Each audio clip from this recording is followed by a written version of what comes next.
আমাদের 4টি বিষয় আসছে, তার মধ্যে সবচেয়ে উল্লেখযোগ্য হল শিক্ষা কারিকুলাম পরিবর্তনের ব্যাপারে। আমরা শিক্ষকরা এই কারিকুলামের শুরু থেকে করতে পেরেছি এটা একটা ষড়যন্ত্রমূলক কারিকুলাম, কিন্তু বাংলাদেশের যে স্বৈরাচারী প্রেক্ষাপট ছিল, আমাদের অনেক শিক্ষক এবং অভিভাবক এটার বিরুদ্ধে কথা বলতে জানেও জামাত শিবির বিভিন্ন ব্যাংক দিয়ে তাদেরকে আটকে রেখেছে।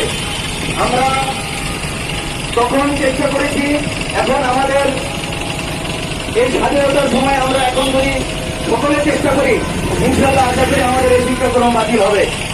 এখানে বাচ্চাদের যে আদিবাসী জিনিসগুলো শেখানো হচ্ছে, অলরেডি আমরা এর আগে বিভিন্ন প্রোগ্রামে গাইডলাইনে এই বিষয়গুলো তুলে ধরেছেন।